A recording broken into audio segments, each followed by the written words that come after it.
amigos, sin duda la partida más interesante de la jornada de hoy, la cuarta ronda de candidatos, ha sido la victoria de Aronian frente a Svidler, una partida muy completa por parte de los dos. Y con esta victoria, Aronian vuelve a ponerse en el grupo de líderes y queda mucho torneo por delante. Todo parece comenzar a indicar que el ganador de este torneo de candidatos va a salir entre Kramnik, Anand y Aronian. Los tres favoritos a priori parece que ya se perfilan para llevarse este campeonato. Bien, como veis en la posición del tablero, después de 21 movimientos, llegaron a la siguiente posición. Aaron y Svidler. Fijaros que ambos jugadores comienzan con 2 horas cada uno. Por tanto, Svidler había apenas gastado 5 minutos de su tiempo para llegar a esta posición típica en la defensa Grunfeld, del cual pues Svidler es el mayor especialista del mundo. Las negras han ganado un peón, tienen un peón de ventaja, pero el blanco tiene bastante iniciativa a cambio del peón. Concretamente tiene el alfil muy bien situado en esta gran diagonal, atacando F7, y también llama la atención la posición dudosa de la dama escorada en el flanco de dama. También es muy interesante comprobar la fuerza del centro de peones del blanco. Bien, pero insisto, apenas Viller había gastado 5 minutos, por tanto todo parecía indicar que estábamos aún dentro de su preparación casera, mientras que Aronian, como veis, ya había gastado prácticamente media hora. Bien, hay varias maneras de jugar esta posición, pero Aronian ha decidido tomar el toro por los cuernos y ha efectuado un sacrificio muy interesante. Ha realizado la jugada alfil por F7, entregando una pieza para poner el rey del negro en una situación algo incómoda. Bien, tiene que capturar y Aronian entra al ataque con el caballo.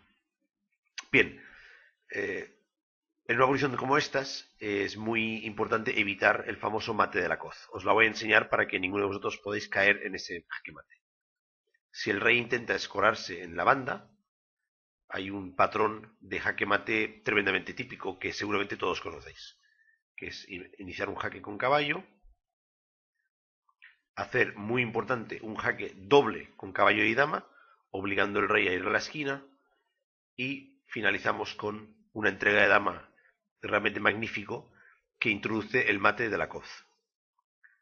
El negro tiene que tomar y con caballo F7 damos este impecable jaque mate que, además de ser muy efectivo, es artísticamente muy, muy bello.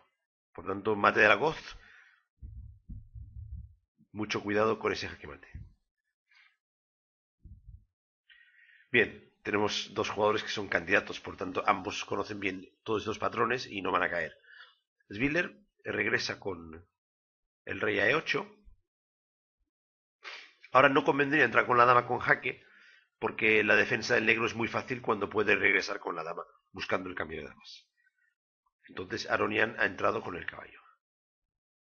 Y se ha producido la defensa.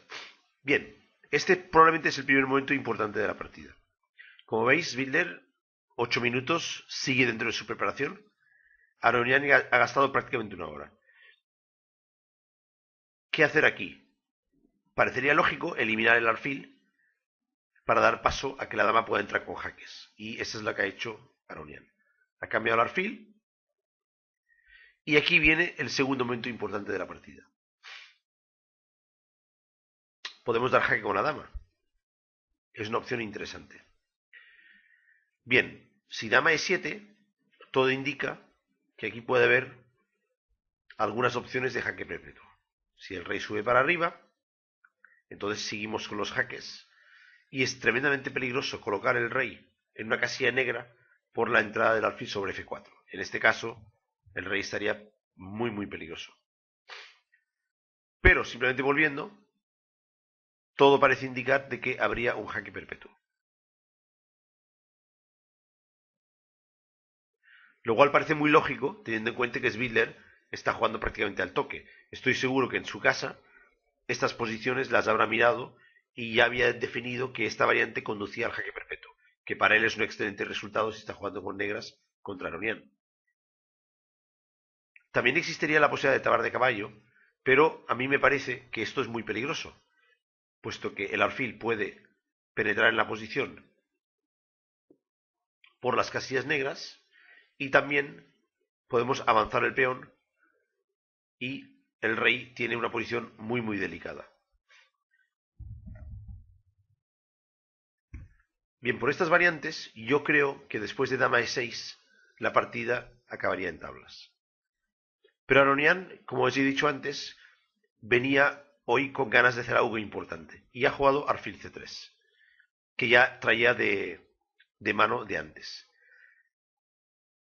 Bien, aquí cabría recordar los principios de Steinitz, los elementos de Steinitz.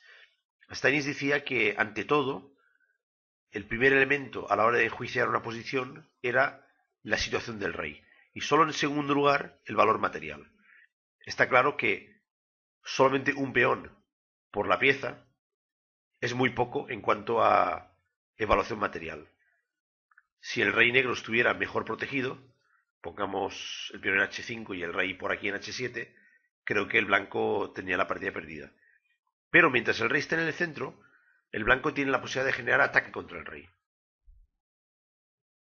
Justamente por eso, yo creo que Svidler se equivoca en esta posición. Porque en esta posición, que es la primera jugada que seguramente es nueva para Svidler, en vista del tiempo que ahora gasta, emplea más de media hora en elegir caballo de 8, atacando la dama. Casi 40 minutos. ¿Por qué Svidler no optó por caballo por d4? Ahí os dejo la pregunta. Si queréis contestar en la zona de comentarios y poner vuestra opinión, estaré agradecido a escucharla.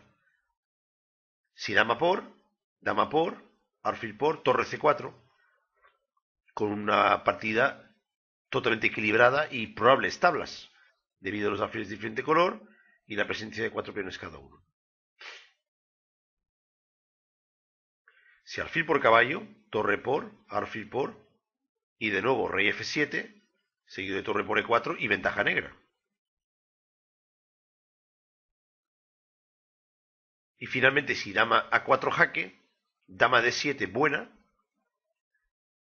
y ahora tanto dama por caballo transpone la variante de antes, y dama por dama, rey por dama, alfil por caballo, torre c4 con idea de rey e6 y torre c8, tablas muy fáciles.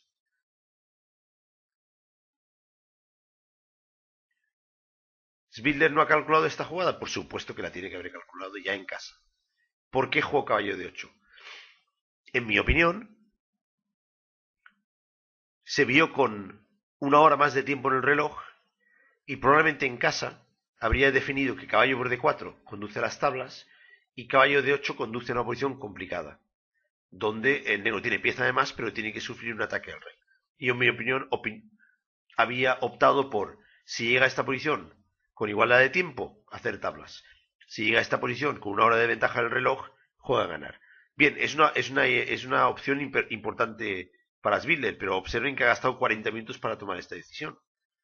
También puede ser que a mí se me escapa alguna cosa analíticamente, pero lo he verificado con el módulo análisis y caballo por d4 parece muy claro que conduce al empate, mientras que caballo de 8 conduce a una posición tremendamente complicada, como vais a ver. Dama c3, torre c7, y ahora lo que va a hacer el blanco es colocar los dos peones lo más arriba posible. Fijaros cómo va armando todas las piezas, y han pasado muy pocas jugadas, y es verdad que el negro retiene aún su pieza de ventaja, pero observen, dos peones en quinta, dos torres muy bien situados detrás, la dama y el alfil preparados en la gran diagonal. ¿Y el rey negro? ¿Qué pasa con el rey negro, amigos? ¿Qué dijo Steinitz sobre la seguridad del rey? Compárenlo con el rey blanco. No hay color, no hay color. El rey blanco está bien protegido detrás de sus peones, no hay ningún peligro, y el rey negro está en una situación prácticamente desesperada. Precisamente por esto, Y Svidler ya, fijaros, ya más corto de tiempo que Aronian, ha optado por una variante que implica la devolución de la pieza. Se ha cansado, ha decidido, devuelvo la pieza, pero es que si no, esos dos peones más las torres me van a crear una situación de mate prácticamente imparable. Y ahora tenemos una nueva situación. Nos dejamos atrás el sacrificio de pieza, dejamos atrás todas las complicaciones posibles tácticas de esos peones pasados con las torres detrás y tenemos un final. Dicen de los finales de diferente color de alfiles que todos son tablas. Es cierto, una gran mayoría son tablas. Pero cuando hay peones pasados en sexta o en séptima y torres, no siempre son tablas. Puede ser que termine en tablas, pero depende de la pericia del jugador que está defendiendo. Si el blanco ataca fuerte, las probabilidades de victoria son bastante altas. Entonces, la siguiente fase de la partida, empezando desde esta posición, es exquisita. Esta posición la voy a guardar en mi colección de mejores finales, porque Aronian demuestra con una técnica muy buena cómo sacarle provecho a sus peones pasados en este final de alfiles de diferente color con dos torres cada uno. Y me gustaría mostraros algunas de las ideas. Lo primero, proteger la baza más fuerte que tiene, que es el peón pasado en F7. Si pierde ese peón y se cambian un par de torres, las tablas es lo más probable. El negro aún así insiste en ir a buscar. Y aquí Aronian hace una jugada muy buena, porque en la retransmisión yo pensaba que la mejor jugada para las blancas era D6, evitando que la torre pueda venir a E7. Entonces, negras juegan alfil D5, amenazando el peón, y no puedes comer el alfil porque hay mate abajo. Hasta ahí todo bien. Pero entonces el blanco tranquilamente hace una escapatoria para el rey. Y ahora, si se come torre por peón, torre por alfil gana pieza. Y si alfil por peón, quiero recordar que en caso de alfil por peón resultaba muy poderosa la jugada torre C1, porque el alfil está clavado y se amenaza la entrada en séptima. Durísimo también. Así que ni torre por ni alfil por. Había que jugar alfil C4, poniendo alfil a salvo y amenazando torre por peón. Y ahora, después de torre 1 C4, la posición es complicada, pero parecía que el blanco podía aún sacar alguna ventaja en esta posición. Pero Aronian es más bueno que todos nosotros juntos. Y en lugar de jugar D6, ha jugado alfil F4 con idea de alfil E5. Excelente. Da el peón de F7, pero a cambio consigue montar una estructura con F4, alfil E5 y peón en D6 que va a dejar las piezas negras totalmente atadas. Y veremos que este es el camino a la victoria. Torre por peón. Evidentemente no cambia las torres, es muy importante esto. No puede cambiar las 4 torres porque entonces la partida es tablas. Rey E8. Torre 1 amenazando descubierta alfil G7. Y torre C1. Ahora amenaza simplemente poner el alfil en F6. ¿Sí? Y después amenazar o jaque por aquí o jaque por aquí. Así que hay que tomar medidas habilitando la casilla F8 para el rey. Aún con eso, coloca la torre bien, entra con el torre con jaque y finalmente consigue empujar el peón hasta sexta. Y ahora fijaros que el triángulo peón F4, peón D6, alfil E5, G5 mantiene atados a todas las piezas del negro. Y el rey negro, gracias a los eventos de Steinitz, sigue sin haber superado las dificultades. Es que esta partida es magnífica porque en ningún momento el rey negro consigue salirse del ataque de las piezas blancas. Ni siquiera una vez se cambiaron las damas. Realmente increíble. Observen. El rey intenta escorarse para esconderse en algún sitio, pero el blanco no cesa en abrir la partida. Ahora pretende abrirlo mediante H por G6 y entrando con las torres y el alfil. Bien, durante la retransmisión hemos mirado diferentes opciones para el negro para intentar quitarse la presión de encima, pero no había ninguna que fuera suficientemente clara. Solamente hubo una, este alfil G5, muy buena jugada, protegiendo F4, ¿sí? Y ya preparando H5, y entrando luego con las torres en séptima fila. Justo aquí creo que viene el último error de Svidler, porque ha jugado rey F7 y esta jugada evidentemente no puede ser la correcta, porque deja el jaque en el momento que el blanco quiere. Todo indica que la jugada correcta aquí era A5. Y ya intentar poner estos peones en marcha para crear algún tipo de desviación al ataque, ¿no? Pero, bueno, las conclusiones que llegábamos era que después de, por ejemplo, torre B1 por B6, el ataque de las blancas era más fuerte y también jugando con H5. Pero en todo caso, A5 era la última oportunidad para defenderse del negro. Rey F7 pierde. Dobla torres. Claro, el módulo aquí dice que tiene que volver a G8, pero esta es una jugada muy difícil de hacer una vez acabas de hacer rey F7. Isbiller al toque completa su defensa con Alfil C6, porque contra jaque, evidentemente no puede cambiar las torres. Entonces blancas siguen atacando. Ahora amenaza H por G6 y un plan de penetración por la columna H. El negro finalmente avanza los peones, pero ya es tarde. Da un jaque. Rey G8. En caso de torre por E7, he calculado torre por E7, rey G8 y torre C7. Y ahora, gracias a la colocación del alfil en G5, el peón avanza hasta dama. Vamos, que le cuesta la pieza y tiene que abandonar.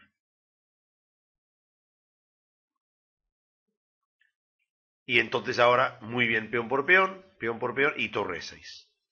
La posición está ya muy, muy mal para las negras. Se amenaza torre por G6.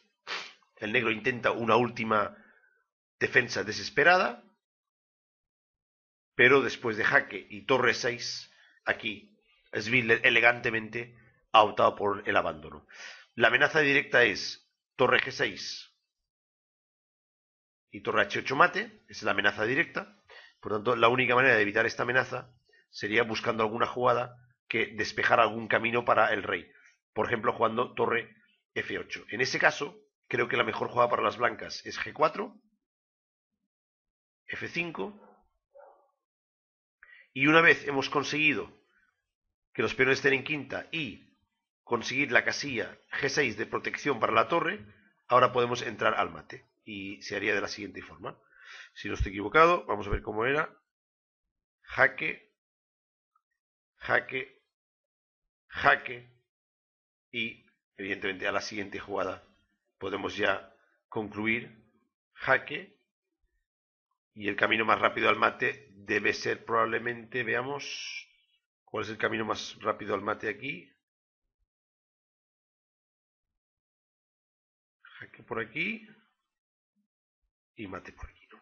Esto sería claramente un mate en 2.